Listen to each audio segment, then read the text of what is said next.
There are many people who think or even dream about having their own island somewhere. Most of these dreams seem to center on the warm waters of the Caribbean or South Pacific. Gananoque is a small city on the St. Lawrence River in Ontario, Canada.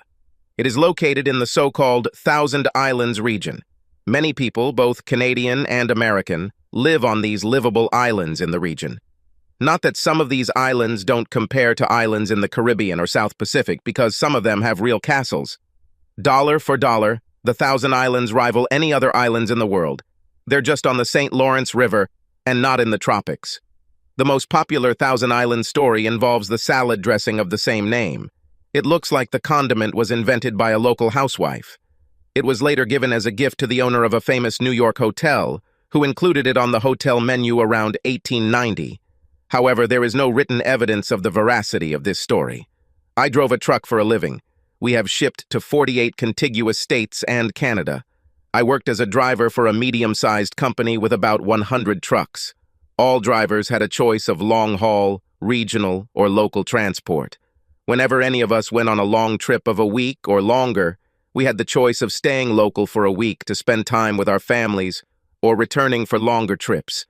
We were also able to take our wives along on the road from time to time.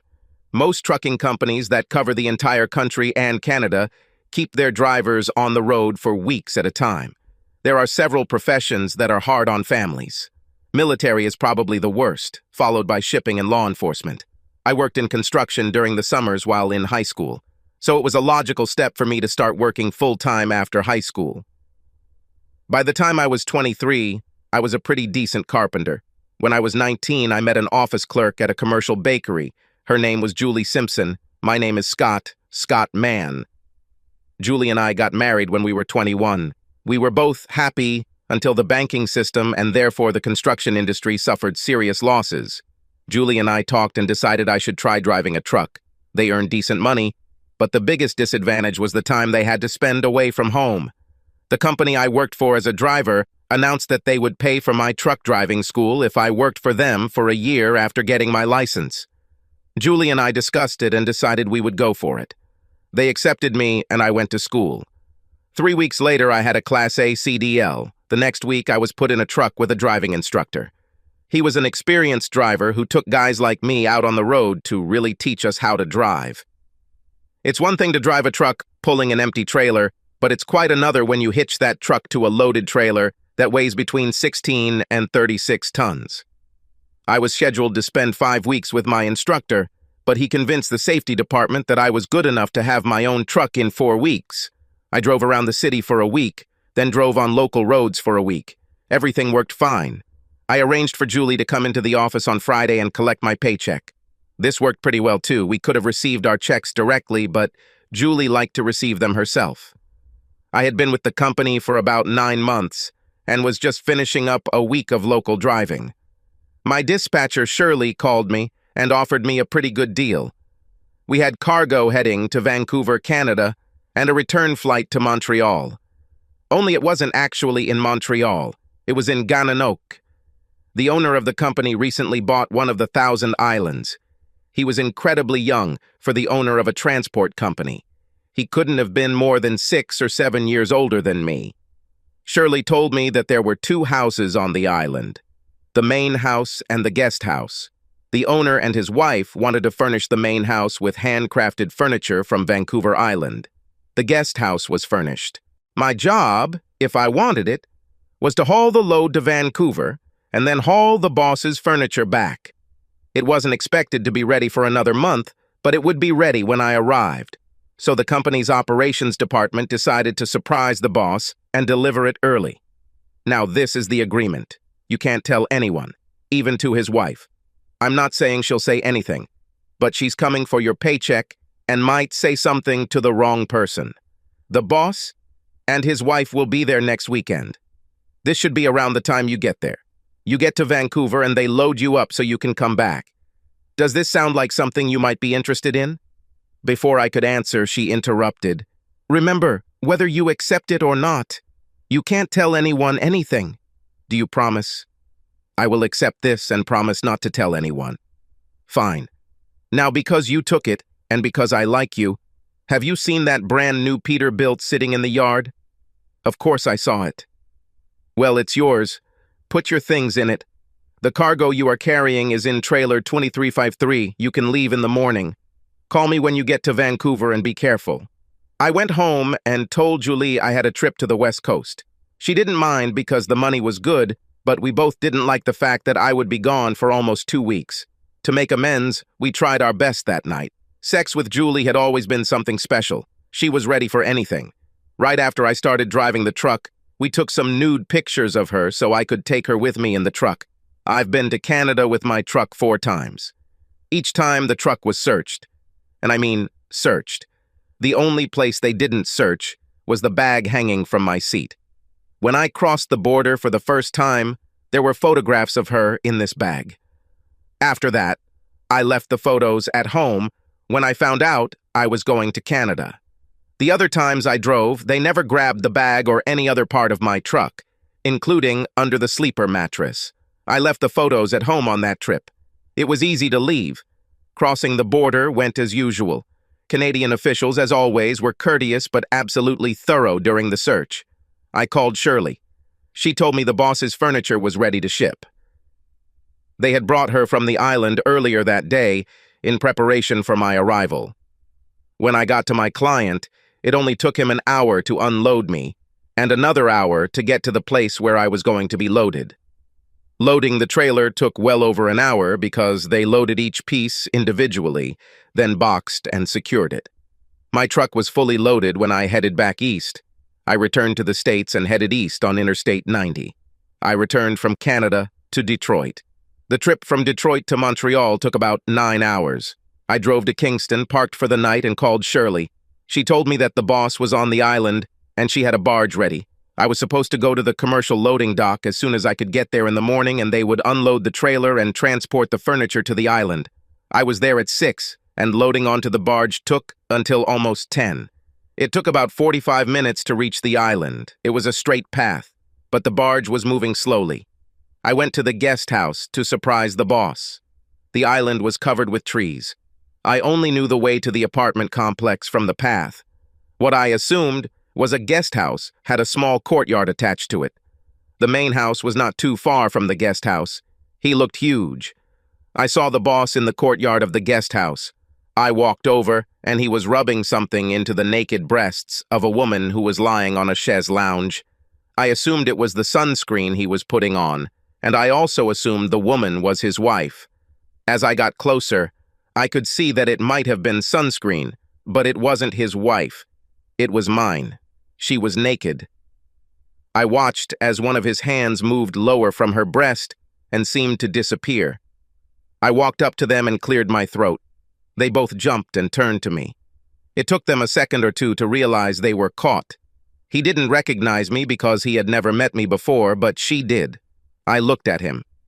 I brought your new furniture from the pier. Then he turned to my wife. You might want to think about putting on some clothes before I get here. I turned and headed back to the dock. I didn't hear a single word from any of them. I walked past the men who were lifting the first piece of furniture. I made it to the dock before I remembered I was on a fucking island. I looked around and saw 4 moored boats. We had heard that there were several boats on the island, so I assumed they all belonged to him. I've never driven a boat, but that was about to change.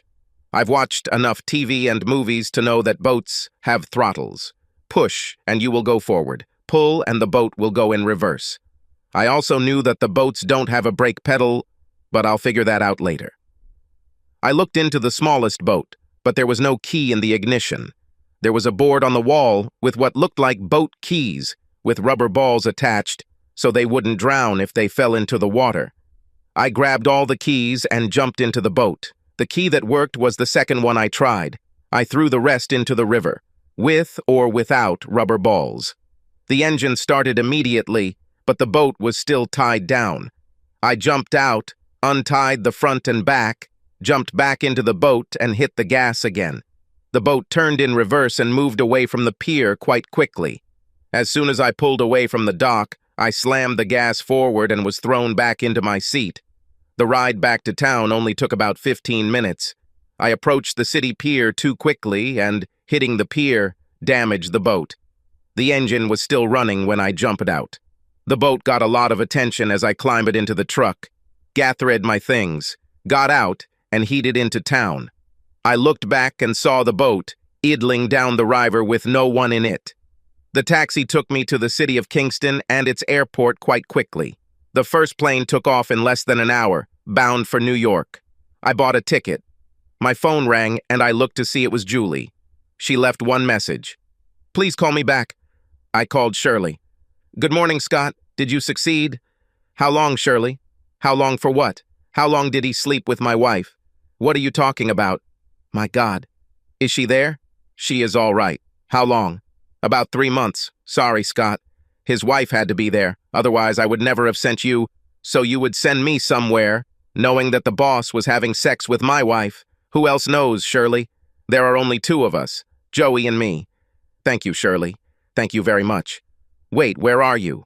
What are you going to do?" "Wait, he's on the other line. I'll be right back." "Fuck you." Now I understand why she didn't want me to tell Julie about the trip. She would have told Bradley, and there wouldn't have been any surprise, especially the one he just had.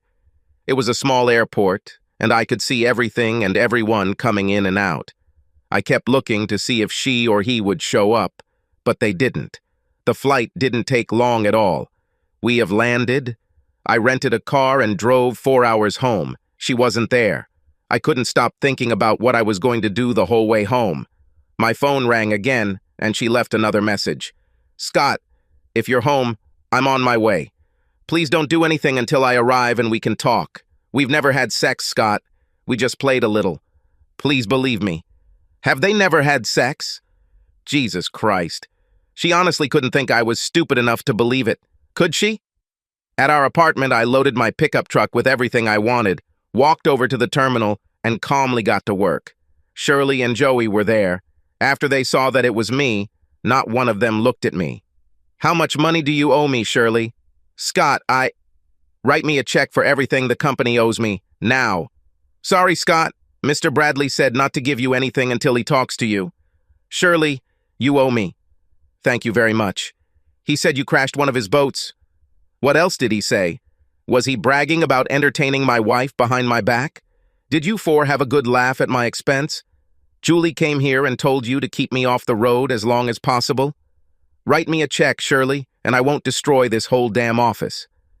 It only took her a couple of minutes to figure out how much I was owed. She called the accounting department and told them to write me a check. I left and went to the accounting department. They had everything ready for me. I looked at it. I changed my mind. "Transfer to my card, please." "But Scott, deposit directly, now please." I gave them my card number, and they did it. Bradley would not be able to stop the direct deposit payment. Then I went to Bradley's house. One day we were there on a picnic. My wife was probably there for more than just picnics. Mrs. Bradley opened the door. She looked and acted like she was sick. "What can I do for you?" she asked. "My name is Scott Mann, and I used to drive your husband's truck. This morning, I delivered a load of furniture to your island and found your husband massaging my wife's bare breasts with one hand while the other wandered somewhere below the waist. I just thought you might like to know. Have a good day." "Wait a minute, mister. What did you say your name was?" "Mann. Scott Mann." "What is your wife's name?" "Julie Mann." "Did you see this morning?" "With my own eyes." "Are you sure?" "Lord, lady, of course I'm sure. Do you really think that I would invent something like that about my own wife?" I walked to my truck and drove off, not having any idea where I was going, so I headed to my parents. It didn't take me long to get them up to speed. Mom always had coffee ready, and she offered me a cup. I took it. Soon I was stretched out on the sofa. I closed my eyes. The next thing I remember, I heard my father's voice. "Julie, get off my porch, or I'll call the police. But I need to talk to Scott." "After what you did to him?" Dad asked. "In no case." "But he doesn't understand." "Oh, I think he understands everything too well. You slept with his boss for 3 months. What's so difficult about this?" but he doesn't know why. Of course he knows. You're a traitor, that's why. Now get off my porch. She started screaming my name. Scott, talk to me, please. Scott, give me a chance to explain, Scott. Scott? It was a long day, and soon I fell asleep again. The next morning I woke up early and walked to my truck. I had no idea where I was going, but I had to go somewhere. I opened the door to sit down, and Julie was sleeping across the seat. She sat up when she heard the door open. I started to walk away, but she grabbed my hand and pulled me back. Please, Scott, listen to me. I had no choice. Don't bullshit me. You either let someone have sex with you or you don't. Right, Julie? Everything was wrong. So you had sex voluntarily. It was a statement, not a question. Scott, just give me a chance. I repeat, you had sex voluntarily. Okay, I had sex voluntarily, but besides, you lied.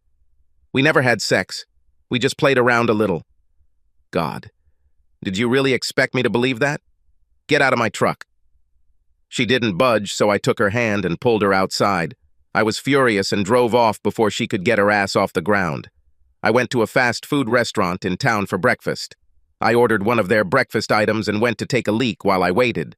I took the food to the table, sat down, and ate. When I was done, I went to the bank and split our money. My phone rang several times and several people left messages. My former employer, Ernest T. Bradley, left too. Call me and let's talk, or I'll sue you for crashing my boat, and then you'll go to jail for threatening my employees, and don't think I won't do it. That was his first message. Listen, I slept with your wife. Deal with it. This happens every day. She is not the first wife I have spent my time with, and she will not be the last. Swallow your pride, take it back, and punish it if necessary.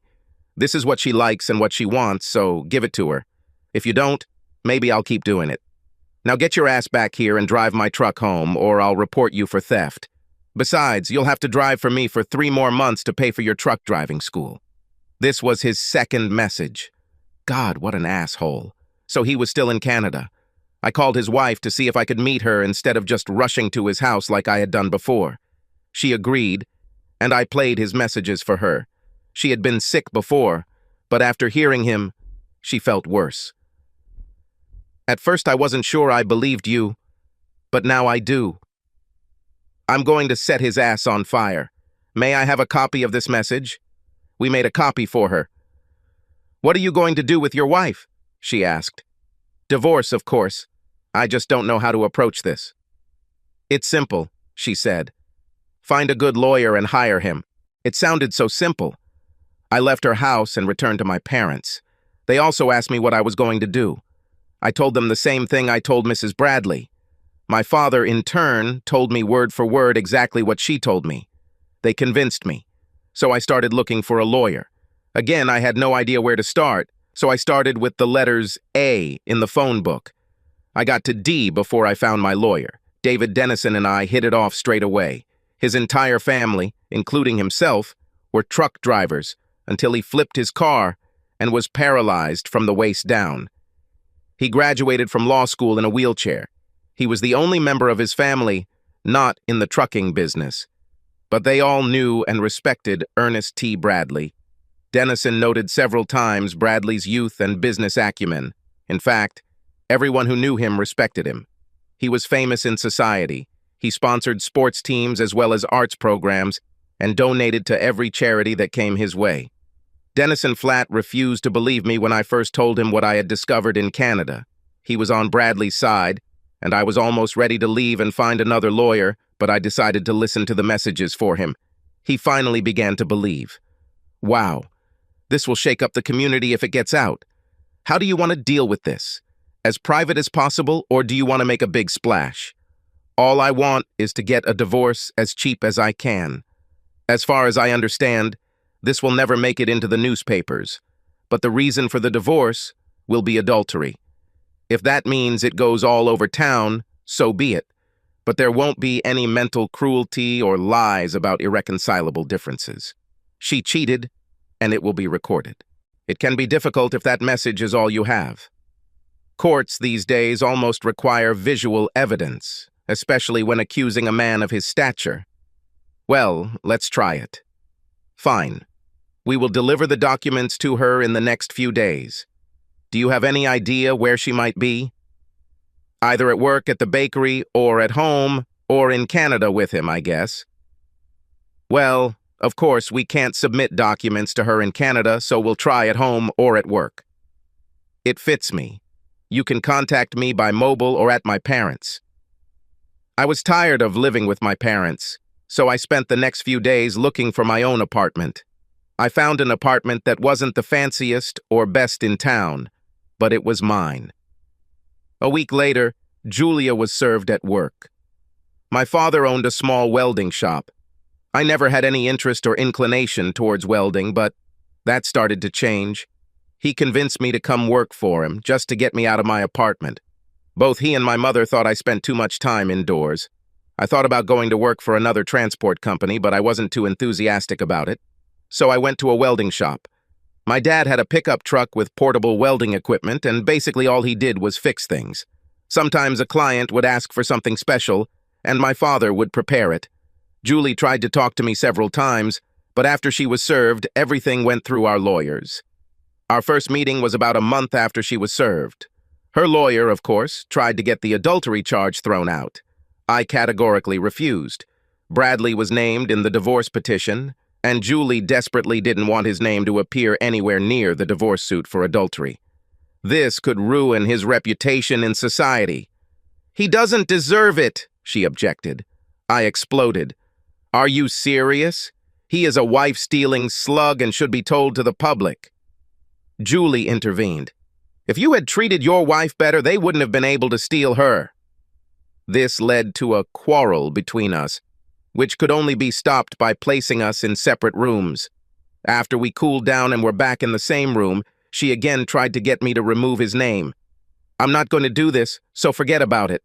Why are you trying so hard to protect him? Are you planning to marry him? Are you still sleeping with him?" FYI, he and I are still dating, so yes, I'm still sleeping with him. Her lawyer simply laid his head on the table and groaned, and without lifting it, he spoke. "You just admitted to your husband and 2 bailiffs that you committed adultery. This is probably the worst thing you could do." "At this point, I don't care," she said. Then to me, "Answering your other question. Yes, I'm going to marry him, as soon as he gets divorced." "So you think he loves you?" I asked. "Certainly." I put my phone on the table and scrolled through his message to her. "That's not what he meant. He just drove you crazy." I laughed as Mr. Dennison took an envelope from his briefcase and slid it across the table to Julie. Her lawyer intercepted the envelope, opened it, and took out the contents. He read the attached note, then looked through the photos one by one. He gave the package to Julie. She looked at the photos first, then read the note. "Mr. Mann, this may help you with your divorce. The first 5 pictures were taken on the island 3 weeks ago. The woman is his hairdresser's wife. She left her husband to spend the weekend with my husband. The following 6 were made at our house last week. I was out of town with my parents. He picked up this woman at a bar. I have no idea if she's married and I don't care. I don't know her name, and I doubt my husband knows either. She was just another asshole, just like your wife. It was signed Cynthia. All of the photos showed Bradley and the 2 women either in various stages of undress or in various sexual positions. There was no doubt that they had sex." Julie pushed the photographs back across the table, stood up, and left the room. I never saw her again until we met in court. We shared everything. She got half our money, her jewelry, china, silverware, and her clothes. She stayed in our apartment. In society, Bradley very quickly fell out of favor. His reputation was destroyed, and the 3 sports teams he sponsored went out of business. Cynthia received half of all the assets they had, which meant she owned half of the moving company and their home. He only got an island in Canada because she didn't want it. He sent my lawyer a bill for truck driving school, accusing me of leaving my job before fulfilling the terms of our contract. Mr. Dennison immediately sent him a letter asking him to kiss our asses. Cynthia called to tell me to ignore the letter and asked if I wanted to go back to work as an operations manager for a trucking company. I gave in to temptation, but refused her. Over the next year or so, I discovered that if I put my mind to it, I could make quite a beautiful metal bead thanks to my father's patience and his teaching abilities. I also realized that I enjoy doing this. I dated, but never had a long-term, meaningful relationship.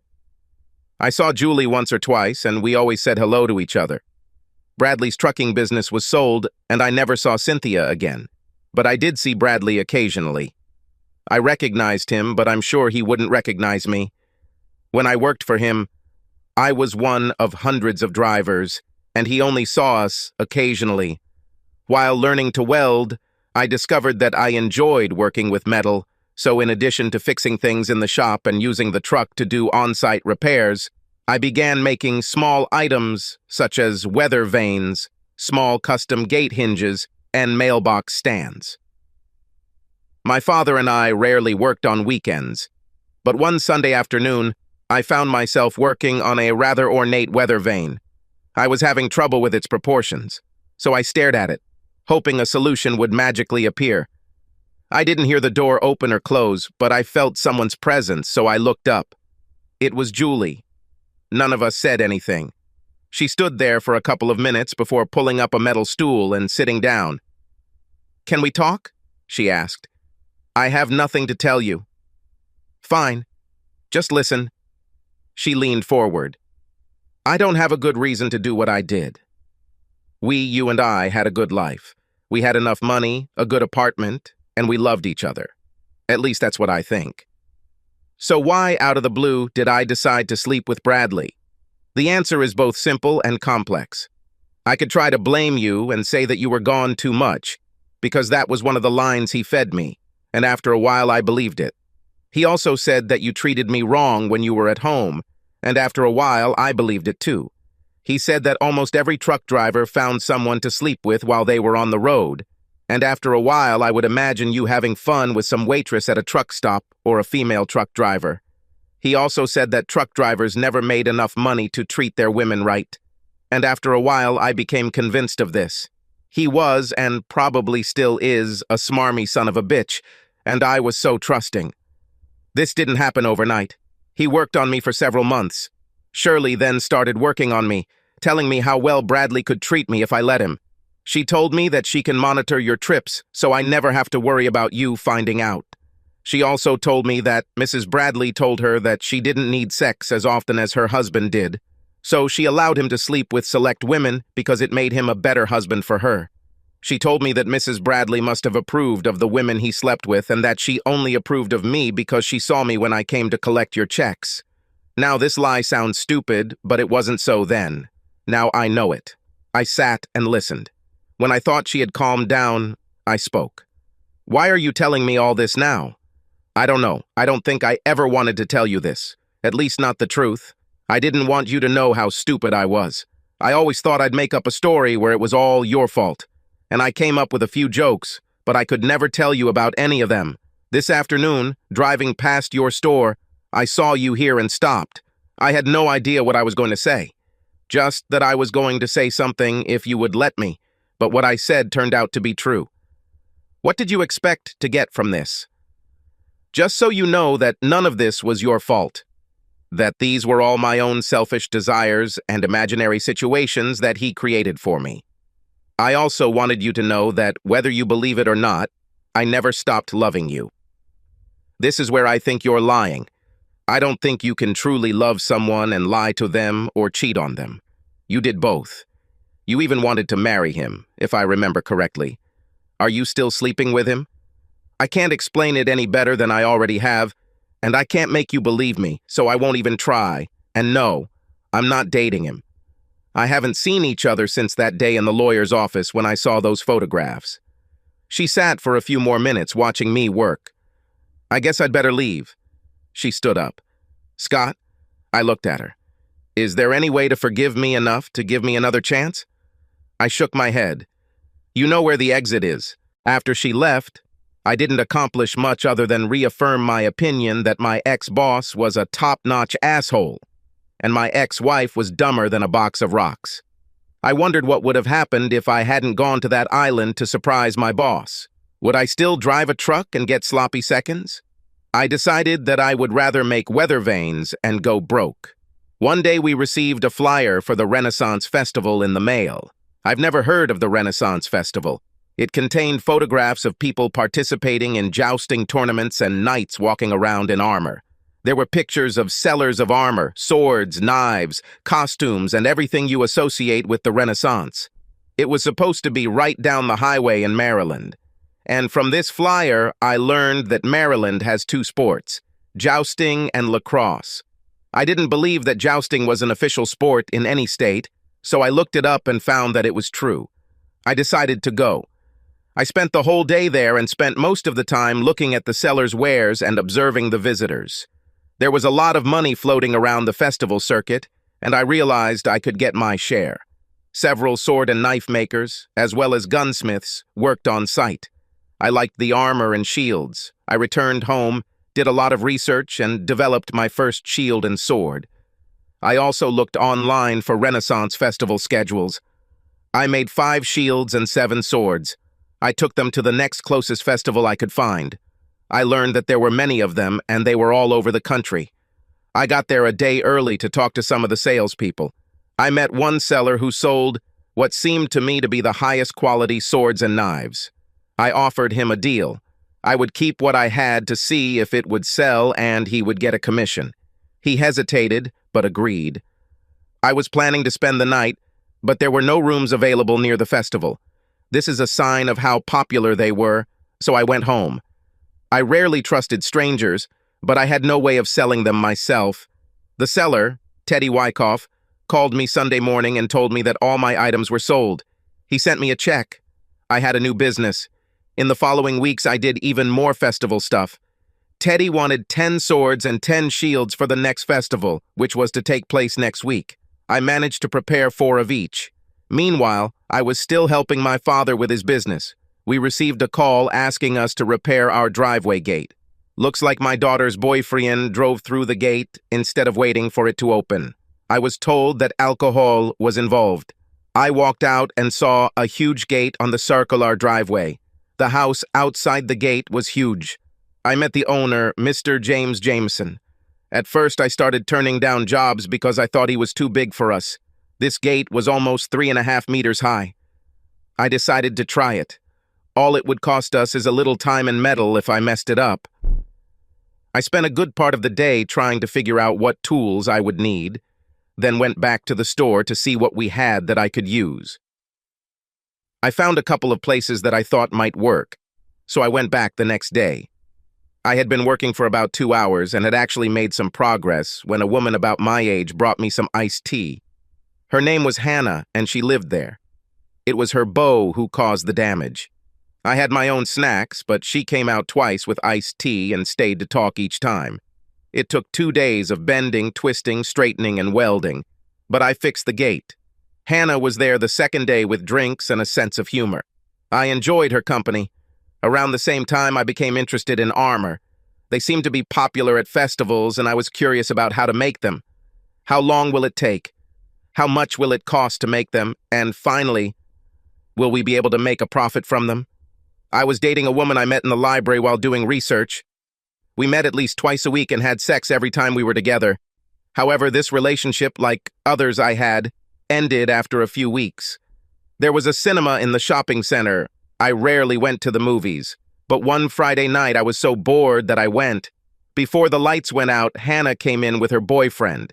They sat down right in front of me, and his arm immediately wrapped around hers. Less than 5 minutes after the lights went down and the upcoming movie announcements began, I heard Hannah, "If you touch me there again, I'll cut off your balls." His hand fell on her shoulder. She left in irritation, and her boyfriend begged her to return. I followed them. To her credit, she didn't take shit from him. I wasn't close enough to hear, but they were arguing about something. I decided to intervene, which I had never done before. "Excuse me, Hannah, are you okay?" She looked at me. It took her a couple of seconds to recognize me. "No, that's not true. This asshole has more arms than an octopus, and I'm tired of fighting him off. Could you take me home?" "Certainly." We were heading to my truck when another guy approached us. "Are you okay, Hannah?" he asked. "Now, yes." "Do you want me to take you home?" he asked. She didn't even look at me before saying yes. They headed to his car without even saying goodbye to me, as if I wasn't there at all. I stood and watched them leave. I shook my head and went home. I was at her house a few days later. There were some railings along the walkway between the house and the pool that needed some attention, so Mr. Jameson asked me to come back. Hannah saw me and came over to say hello, but she never mentioned the movie incident. I was a little annoyed at being completely ignored at the movie and wasn't in the mood to chat. She took the hint and left. I returned the next day with spare parts. It was a simple, off-the-shelf railing, so parts were readily available. She was heading towards the pool and stopped to chat. I mostly ignored her. I enjoyed our conversations when I was working on the gate, but after the incident in the theater, not so much. "Are you mad at me?" she asked. "Do you remember what happened at the cinema last week?" I asked. "You mean when I was with the octopus?" "Yes." "What about this? You asked me to take you home. Do you remember this?" "Certainly." "What happened after that?" "Nothing. Jimmy showed up and took me home." "And you didn't see anything wrong with that?" "No." "Was it bad?" "Not if you didn't see anything, I guess." I took a hammer and started hitting the metal just to make noise, thinking she would go away. It does not make sense. I think yes. She was losing patience. "I don't understand you." I looked her straight in the eyes. "That's the problem." I started hitting the metal again. She took the hint and left. The rest of the day was spent finishing the railings. My interest in armor increased, and I did a lot of research on how it was made. I made my first piece of armor and was very proud of it. I sent his photo to Teddy to see what he thought. "Stick to shields and swords," he said, laughing. "You are good at it. Armor needs a lot of work before anyone buys it." Just a few days later, I was at a local bar, drinking beer and watching a baseball game, when Hannah sat down next to me. "I'm meeting friends for a drink. Would you like to join us?" she asked. "No, thanks. I feel good where I am." She stood up and started to leave, but hesitated. She looked at me. "Are you ever going to tell me what I did to make you angry?" "If I have to explain to you, then I feel sorry for you. Enjoy your drinks." I had almost finished my beer and was about to leave when she returned. "Oh my God, Scott. I didn't mean to ignore you in the theater. This octopus made me so angry that I didn't know what I was doing. Please accept my apologies." I assumed she said something at her table about our conversation and someone corrected her. "Apologies are accepted." She smiled. "Will you join us now?" She paused. "Please, let's just have a drink. I owe you at least this." I smiled back. "Necessarily. Thank you." They all drank, and the evening turned out to be fun. Two of them, I don't remember their names, reminded Hannah of her manners throughout the evening. I felt sorry for her. The group broke up and we all left. I went out with Ginny. I sat down next to her at the table and asked her about Hannah. She told me that they had been friends for a long time. "Look, Scott, I'm not her best friend, but I'm close. There's something about you that she likes. She's sorry for treating you this way. She told me this." "Damn it. She told the whole table that she told you. You have to give her credit for that. Call her. Do you have her number?" "No. Give me your phone." I did so, and she wrote down Hannah's number in it. "Call her." One morning, the next week, I was working in the store when Hannah walked in. I assumed she got the address from her father. "Did you have fun last time?" "I like it. I like your friends." "That's good, but what about me?" "So, what about you? Do you like me?" I apologized, if you remember. "I remember." "Then why aren't we friends?" she asked. I smiled. "I think we're working on it." An apology does not automatically mean friendship. It simply means that you realize you made a mistake and regret what you did. Whatever you did, that's why you apologize. This person may or may not accept your apology. I accepted it, but that doesn't mean we'll be best friends. It simply means that I acknowledge that you understand what you did and are sorry for it, assuming the apology was sincere. It was sincere. I agree. Fine. Then let's go somewhere for dinner. I laughed. Why not? She asked. It will be a good way to work on developing our friendship. Fine. When? Why not tonight? And so it was. Hannah and I had dinner, and our friendship grew stronger. We dated for 2 months before I saw her naked. But that was just the beginning. Our relationship flourished. And it didn't take long before we wanted to spend all our time together. She would come to the store just to sit and be with me, and we both enjoyed that time together. I could work and she could read. We never had to talk or interact. All we needed was to just be there for each other.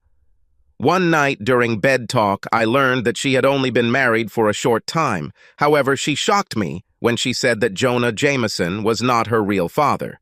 She and her mother were married for only 7 years. She had an older brother, and their father died. 2 years later, their mother married Jameson. Their father owned a trucking company, and her brother Ernest wanted to take over and run it. He was 6 years older than Hannah, and most people thought he was too young, but Hannah and her mother agreed to let him try. He showed real ability, and the company prospered. I got out of bed, poured us both a drink, and went back to bed. Tell me about your brother, I asked. I've already told you most of it. The important parts, anyway. The bottom line is that the transport company was doing well, so good that he and my ex-daughter-in-law bought an island in Canada. Then some bitch got her teeth into him, and he ended up getting divorced and selling the company. Apparently, this bitch's husband started driving for him and thought they could make some money off of my poor brother. His wife squeezed into the frame and seduced him. They arranged it so that the husband would find his wife and my brother together on their island. My sister-in-law divorced my brother, took half the company, and then they were forced to sell it. What a pair of fucking thieves. I finished my drink in one gulp. How much did they extort from him? I asked. My brother never told me, but they had to get something. Do you know their names?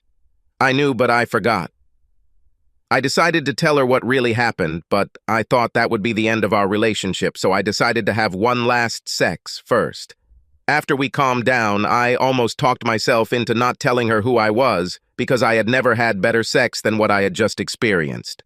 I knew that once I told her the truth, we would be done. We were at her house, and I was getting ready to go home anyway, so I got dressed. I sat on the edge of her bed, putting on my socks and shoes. The time has come, and I started. Let's go back to the story of your brother's divorce. Was what you told me the official story or his version? He told me, so that was the official version. Why do you ask?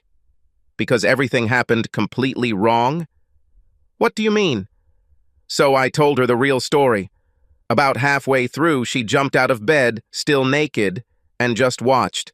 In the end, I said that the only thing Julie and I achieved was a divorce, not extortion. When I finished, all she said was, "You are lying. Get out." I am not lying. This is true. She threw a pillow at me. You are lying. Get out, and don't come back. With these words, I left. I hated it when it ended like that, but I loved that last sex. Life went on. I had another period of social lull, and I couldn't seem to find a way out of the impasse I was in. One evening, I wanted to splurge, so I had dinner at a very nice restaurant. I finished my main course, raised my napkin to my mouth, and looked around. A few tables away from me sat Hannah and her brother. There was a small cake with candles on their table. I signaled to the waiter that I was ready to receive the bill. He brought it, and I paid. I stood up, walked straight to Hannah's table, and sat down. They both looked at me like I was an alien. Her brother spoke first. "Are you sure you're at the right table?" he asked, obviously not remembering me. "Indeed, and I think you should tell your sister the truth about your divorce." "She knows about it." "Who the hell are you?" "But obviously she doesn't know the truth, so you need to tell her the true version." "Fuck you." "Scott, what are you doing?" she almost screamed. "Get out of here." As if by magic, the waiter appeared. "Are there any problems here?" he asked. "This guy," Hannah said, pointing at me, "sat here uninvited and threatened my brother. I want him to get out of here." "Certainly." "Sir, I have to ask you to leave." I looked at Bradley first. "You're a real slug." Then I looked at Hannah. I don't know why you never talked to his ex-wife, but check at the courthouse and look at my divorce record. Then you will know the truth. Just get out of here, she said. I left, deciding that I would see her for the last time. I worked in my shop on the projects that interested me the most, axes and chainmail. I was too busy to see her anyway. A festival was planned for the following weekend. I took some shields and samples of my axes and chainmail to show Teddy. He got me a vendor pass, so I drove through the entrance. When I got there, he was talking to a young lady dressed in period costume. The costume was a long, flowing dress with a bodice cut so low that it barely covered her nipples. I stood and waited while they talked. He looked in my direction, recognized me, and motioned to me. Diana, this is Scott. Scott. Diana. He spoke to her. Scott is the designer and creator of some of our things, and I understand that he may have some new things. Right, Scott? I laughed. That's what I do. I got some new clothes from my truck. Both he and Diana stood frozen in front of it as if it were a treasure. I couldn't take my eyes off her bodice. Every time she leaned forward, I leaned in with her, hoping to see more, but it was too crowded for me to see better. I spent a lot of time with them and even had dinner with them. Dinner included meat pies and iced tea from another vendor. I wanted to ask about their relationship, but there never seemed to be a good time to ask the question. There were many other people walking around, renewing friendships and contacts from other festivals. At least half the people were dressed in period costumes. Some men imitated sword fights for their own amusement. These fights served as rehearsals for the fights in front of the visitors, which began the next day. I don't remember seeing so many people having so much fun. Teddy had a tent in the area reserved for vendors and reenactors, so I stayed with him for the night. When everything calmed down, I asked him about Diana. She and her sister are the organizers of this particular festival, as well as many others around the country. Everyone is happy about her arrival. We have been friends with her for many years. In fact, if you weren't here today, she would be. Oh, shit. Why didn't you say anything? I'd go to a motel. No, you wouldn't go. Even if I let you, there are no free rooms for 50 kilometers around. When visitors started arriving the next day, the reenactors had even more fun interacting with them, and Diana, as always, was a huge hit, I was told over and over again. I spent the whole weekend with Teddy. Several times I watched his stall while he and Diana went to his tent. I had a lot of time to talk with other sellers and visitors. We sold everything Teddy had in stock, plus what I brought with me. It was a profitable weekend. I decided to attend more festivals. The festival ended on Sunday. I helped Teddy dismantle his tent and pack everything. It was an 8-hour drive home, so he convinced me to stay another night.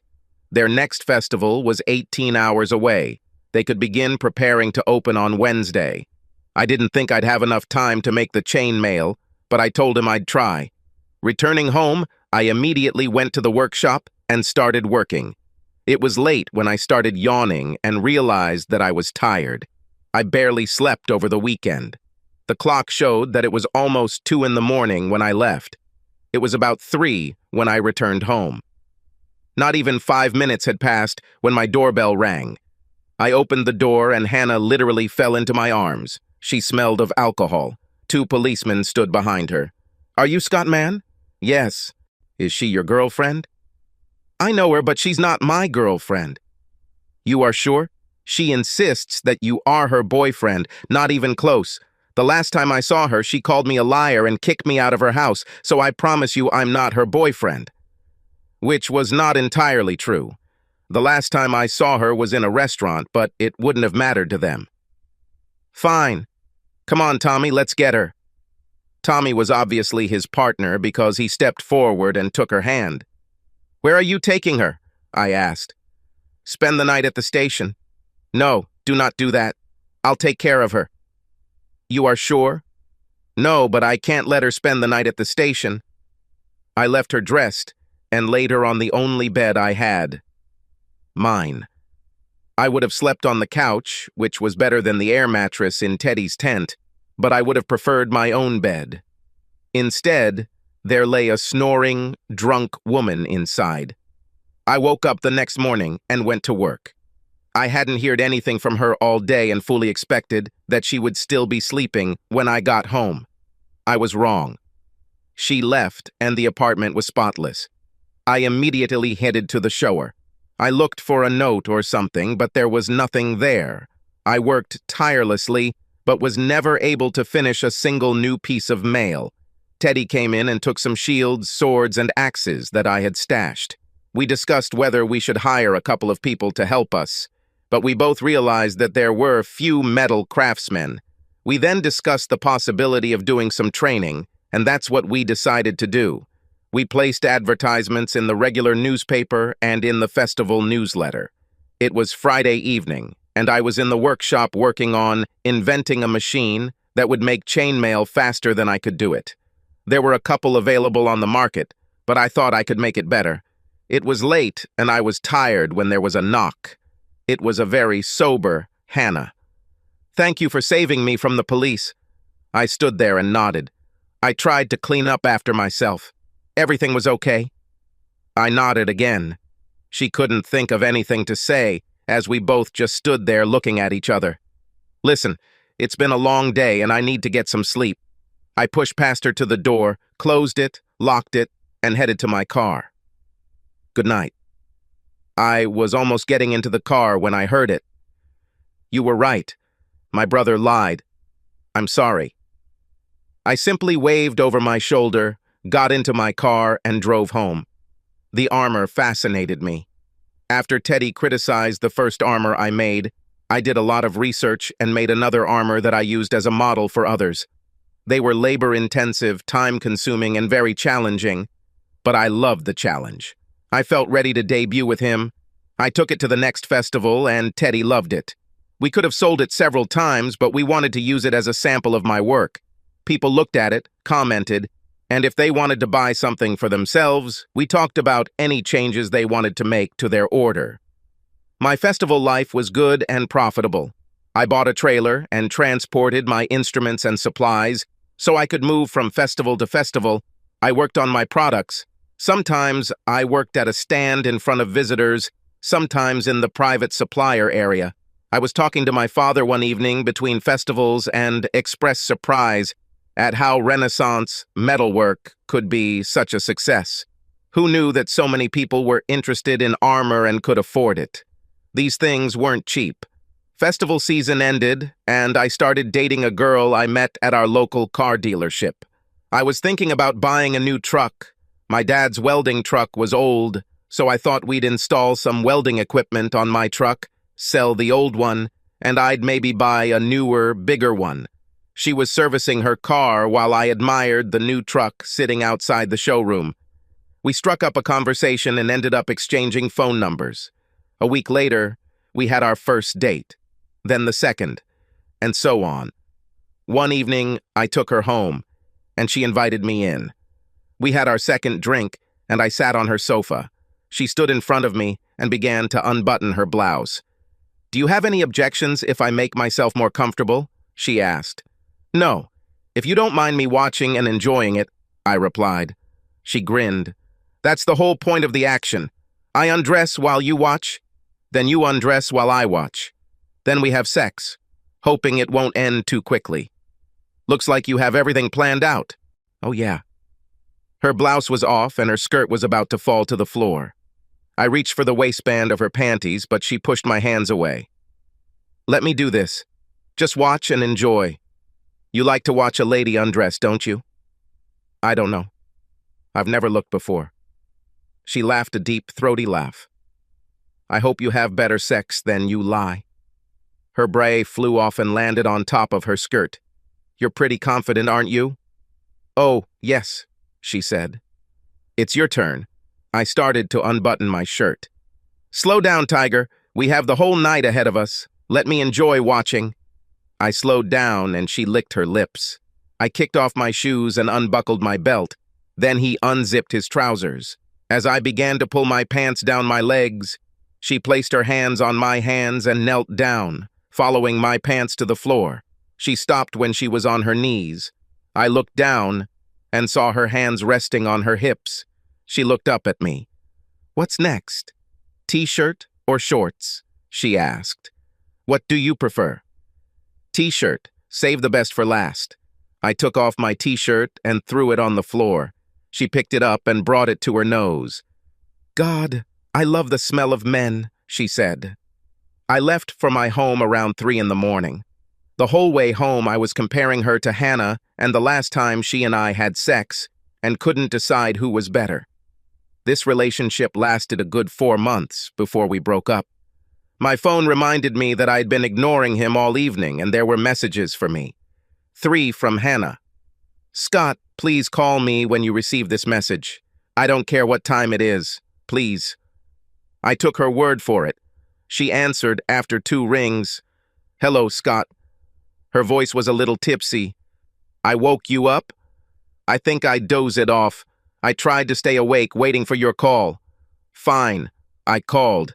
What's so important? I wanted you to know that my brother lied about his divorce. You were right, and I'm sorry. You already apologized for that. Is there anything else? Yes. There was a pause. Can we see each other again? I miss you. Honestly, there is no way you and I can meet, knowing who your brother is and that he had an affair with my wife. If we were serious about each other, we would inevitably clash with him, and I would always feel uncomfortable. I'm not going to put myself through that test. I could tell she was crying. I knew you were going to say it, but I hoped you wouldn't say it. Goodbye, Scott. Renaissance festivals were in full swing again.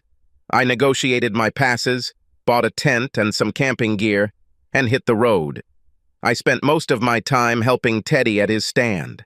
When I wasn't doing that, I was working on creating new things to sell. My armor improved significantly during the off-season, and at every festival we sold at least 1 piece of armor. We could have sold more, but it took a hell of a lot of time to make each one. 2 days after we closed one of the festivals, Teddy called and asked if I could work at his booth at the next one. I told him yes. He was close to the festival site, so he brought his trailer with everything I would need. I fully loaded my truck and left my trailer at home. I took his trailer. I worked at 3 festivals in a row and even made several billboards in front of visitors. I was also able to work with my chainmail machine, and by the 3rd festival, I was demonstrating that too.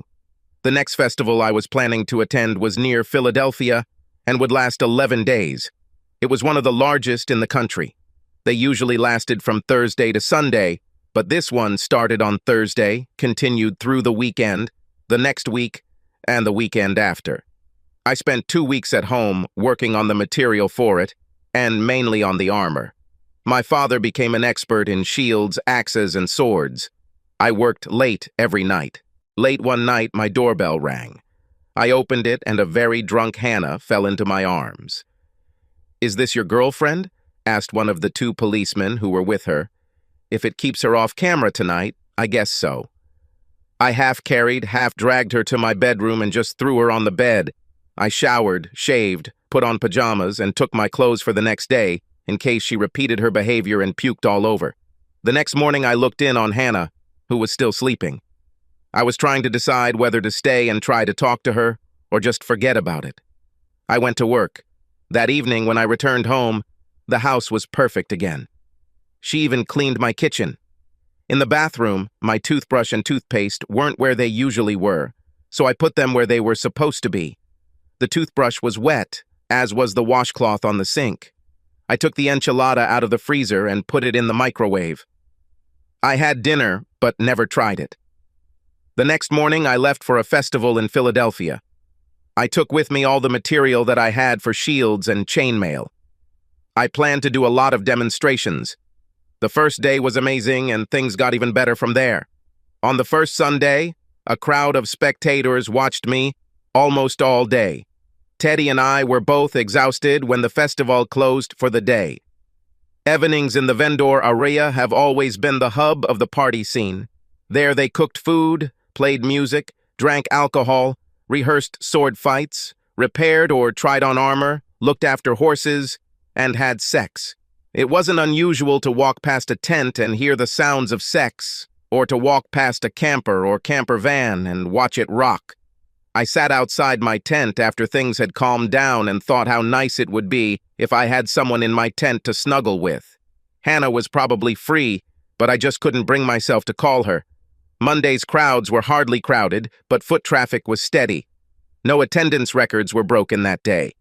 It was the middle of the day, and I was demonstrating how tedious it is to assemble chainmail. I looked up and saw Hannah watching me.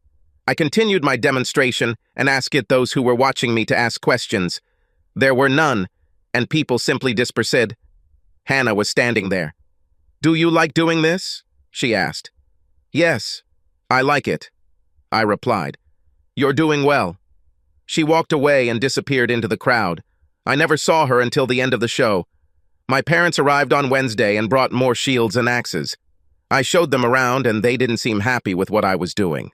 I showed them where the vendors were staying, and especially my mother, who hated setting up my tent. The rest of the week and weekend went very well. Both Teddy and I were pleased. When I returned home, I took the day off. When I went to the store, my father was working on chainmail for me. I started telling him about my plans for a larger motorhome and trailer. The door opened and Hannah entered. "This festival was fun. A few of my friends and I are going to the next one, which is not far from here," she said. "We even thought about going in armor." "It should be fun," I answered evasively. "Will you be there?" "Probably." My father and I continued to work and did not look at her. "Can I go with you?" "Not very practical, because I will be there from Wednesday to Sunday." "Everything is fine. We can get a motel room." "Hardly. They sell out of everything months in advance." "Where do you sleep?" "In a tent." "Sounds funny. Maybe we could share." "This is a small tent. Little ones can be funny." My father looked at me, grinned, and left. "Look," she said, "you will never allow yourself to forget that my brother slept with your wife, which means that you and I will never have a long-term relationship." She looked around to see where my father was.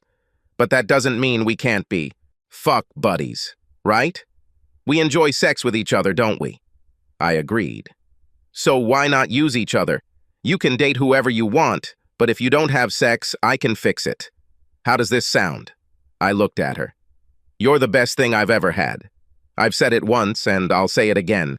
But the thought of sharing leaves me cold. I can't stand the thought of having sex with you only to have you leave for another man, even if you haven't had sex with him. We both need to find a relationship and respect it." She came close to me, reached out, touched my face, and kissed me. "You do not understand. I already have a relationship. If you want to date someone, anyone, go ahead. But know that I will always be available for anything you want, anytime you want it. I don't need anyone else. I love you, and I fully intend to respect this relationship." She kissed me again and left. My father must have been watching as she left. "What are you going to do with her?" I was still looking at the door through which she had just left. "I have no idea, Dad. What do you suggest?" "Either get used to the fact that her brother slept with your ex-wife and accept the possibility that she won't go anywhere, or leave town and keep a low profile. Perhaps now is the time to do what your mother and I talked about." "What is this?" "We'll talk about this when we get home." We were sitting at the dinner table when he told my mother about Hannah. "So I thought maybe it was time to give Scott the gift we were talking about." "I think you might be right," she said. "What are you two talking about?" "I don't like the idea of you sleeping in a tent," my mother said. "We're going to buy you a motorhome," my father said. I knew arguing with them wouldn't stop them. Plus, I thought it was a good idea. It took a week to find what I wanted. I didn't need driving lessons for this, since I had a Class A CDL, so I just hugged them both, thanked them, and bought a trailer to pull it behind me. I set up the trailer so that I could work in it if necessary. I also connected power from the van to the trailer. It was a great setup. I focused on armor while my father made shields, swords, and axes. We both really enjoyed doing this type of work. Teddy got jealous when he saw my trailer and wanted to know if I had christened it yet. "What do you mean?" I asked. "Sex? Has anyone already had sex in it?" "No." He grinned. "Do you mind if Diana and I—" I laughed. "Help yourself." He sent her a message, and she was there in 10 minutes. He grabbed her hand and they started walking. They held hands and laughed when they returned. "We want you to be the first to know," he said. "Diana and I are going to get married." She hugged me. "It was your van that drove him crazy," she said. "Thank you. I didn't see much of any of them that weekend, but my van smelled like perfume and stuff. I was home for a week and Hannah saw the van and stopped. I had been going through a long dry spell and knew I could get her into bed, so I showed her around, and she was suitably impressed. "This is much more than a tent," she said. "Yes, that's true," I said. "This is a double bed, isn't it?" she asked. "Yes. And a big closet." "Of course I have bum. Looks like this shower room can fit too." "They probably can." We were in the living room of the van, and she came up to me. "Has he already been christened?" "What do you mean?" I asked, even knowing what she meant. "Sex. Has anyone already had sex in it?" I lied. "No, it's completely new." "Well," she almost whispered, "we can do it now or this weekend. We were in my parents' yard, so the now she was talking about was impossible." "What do you mean this weekend?" I asked. "We will have enough time after the festival closes in the evening. We can do it then." "Sorry, but this is in Southern Virginia. Even if I said yes, it's too long a trip for you." "You're right," she said. "So I'll just go with you." "Didn't you hear what I just said?" She started tugging at my shirt, pulling me towards her. "Scott, you admitted that I'm the best ass you've ever had, and you're the best I've ever had. Besides, I'm in love with you, and I know you like me more than a little. I think we should just have sex whenever we can. Also, I have a dress that I think would be perfect for the festival. Everyone will love it." She kissed me, softly and tenderly, as if she was in love with me. "Especially you. I'm leaving here on Tuesday at 5 in the morning." "I won't wait for you," I said meekly. She kissed me again. "You don't have to." She was right. She unpacked her clothes, stocked the kitchen, and by midnight, Monday was in bed in the van. Right after I got behind the wheel on Tuesday morning, she came and sat in the passenger seat, wearing only a dressing gown. I know because she kept glaring at me every time I looked her way. She met Diana, and they were both wearing low-cut dresses that showed their boobs. I couldn't wait for the work day to end. At the end of the day, Teddy and I closed the booth. Diana and Hannah were cooking dinner in the van when we got there. I've never tried anything Hannah made, but it was delicious. After Teddy and Diana left, Hannah asked me if I wanted to take a shower with her. There was room for 2 in the shower, and then we made it to the bed. That night was the first of many nights and days where we enjoyed each other in that van. This was also 3 years ago. At first, her family tried to convince her that the only reason I allowed her to travel with me was to get even with her brother because he convinced them that Julie and I were to blame for his divorce, not him. Obviously, none of them had been in court to see the truth, and they, like Hannah, believed him. Hannah provided them with copies of my divorce petition and her ex-sister-in-law's petition. He stayed in town and was responsible for a couple more divorces before deciding that the other side of the country would be better for his health. Hannah has several new dresses that she wears to festivals. They don't highlight her big belly as much. She didn't say she wanted to be a wife before she became a mother, but I know it's on her mind. Me too. Subscribe to our channel so that your second chaff doesn't cheat on you, and go ahead and listen to the next story, because this story is nothing compared to the next one. If you're under 18, don't even think about listening to the next one.